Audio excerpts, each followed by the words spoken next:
Limit tak hingga fungsi trigonometri, gimana ya? Ternyata konsepnya sama loh menggunakan sifat limit fungsi trigonometri. Nah, ini contoh limit fungsi trigonometri. Selanjutnya kita masuk ke pembahasan soal nomor 1, limit X mendekati tak hingga 3X ditambah sin 1 per X. Kita misalkan Y sama dengan 1 per X, maka X sama dengan 1 per Y. Jika X mendekati tak hingga, maka Y sama dengan 0.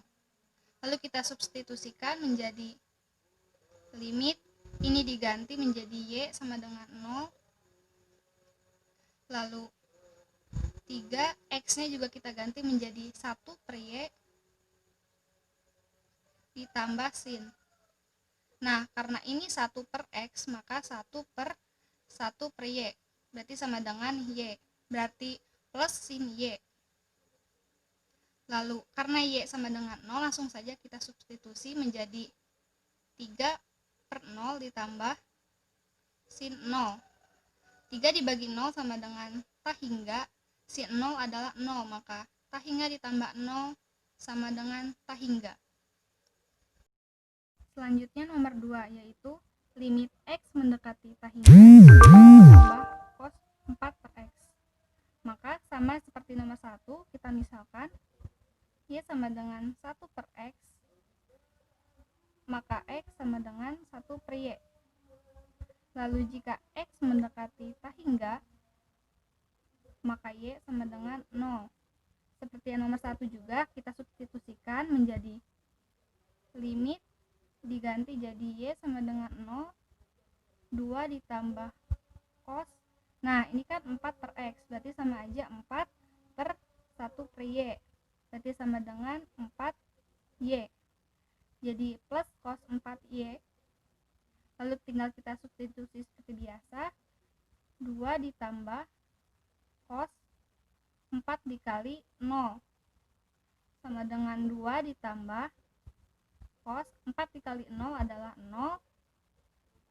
2 ditambah cos 0 adalah 1. Jadi 2 tambah 1 sama dengan 3.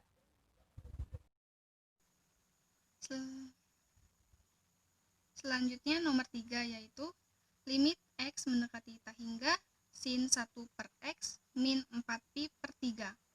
Maka seperti nomor 1 dan nomor 2, kita misalkan Y sama dengan 1 per X, maka X sama dengan 1 per Y.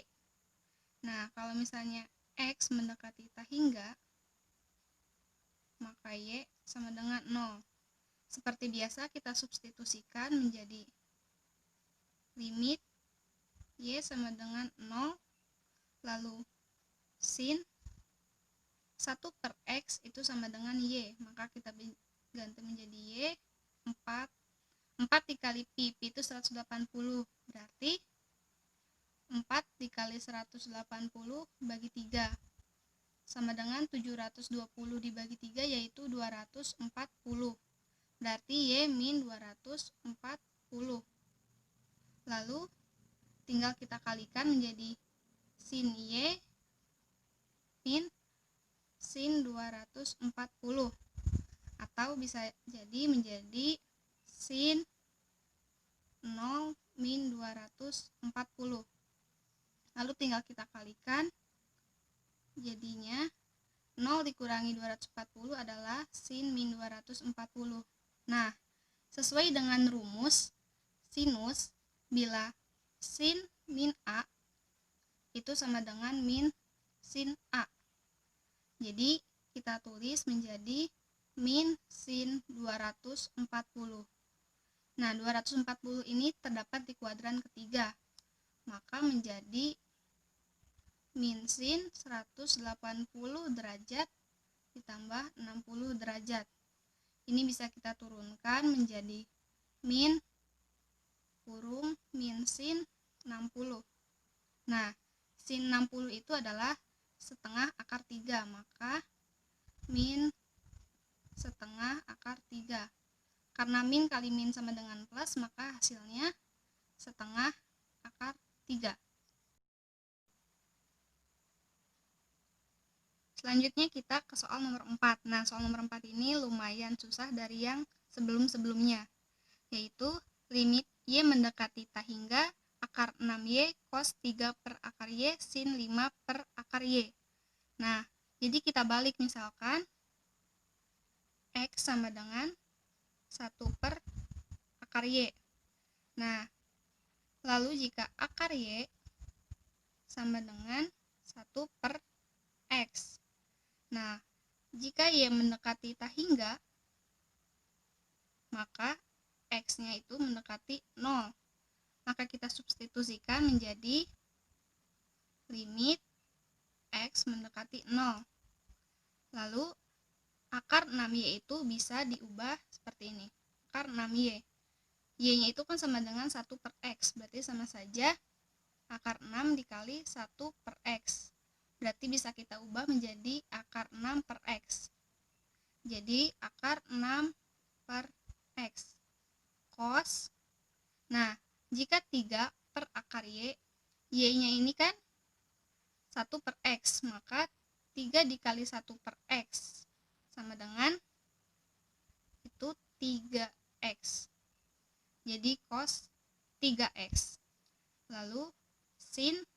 Nah, ini sama dengan yang sebelumnya, maka menjadi sin 5X. Lalu kita turunkan limit X mendekati 0. Kita pisahkan sesuai dengan rumus fungsi trigonometri. Jadi, sin 5X per X dikali akar 6 dikali cos 3X. Nah, cos 3X-nya ini bisa langsung kita substitusi menjadi cos 3 dikali X-nya 0, maka menjadi cos 0. Cos 0 adalah 1. Maka langsung sin 5X per X itu sama saja menjadi 5 dikali akar 6. Tadi cos 3X sama dengan 1. Maka 5 dikali akar 6 dikali 1 sama dengan 5 akar 6. Nah, selanjutnya kita masuk ke soal yang susah, yaitu soal dari SBMPTN tahun 2017. Soalnya adalah limit X mendekati tak hingga 2X dikali tan 1 per X dikali secant 2 per X. Nah, seperti nomor 1, 2, dan 3, maka kita misalkan X sama dengan 1 per Y. Nah, berarti Y-nya itu sama dengan 1 per X. Jika X mendekati tak hingga, maka Y mendekati 0. Kita substitusi menjadi limit Y mendekati 0. Lalu di sini ada 2X. 2X jika kita ubah menjadi 2 dikali 1 per Y, maka menjadi 2 per Y. 2X jadi 2 per Y, lalu dikali tangan 1 per X. 1 per X itu sama dengan Y, maka tangan Y dikali secant 2 per X. 2 per X itu berarti 2 per X. X-nya itu kan 1 per Y kan. Nah, berarti bisa kita ubah menjadi 2Y. Jadi secant 2Y. Lalu kita turunkan limit Y mendekati 0. Lalu ini kita kalikan menjadi 2 tan Y per Y dikali secant itu sama dengan 1 per cos. Jadi karena ini 2Y jadi 1 per cos 2Y. Nah, sebelum kita urutkan, ini kita ubah terlebih dahulu. Cos 2Y itu sama dengan cos Y-nya itu mendekati 0, maka cos 2 dikali 0 sama dengan cos 0, yaitu 1.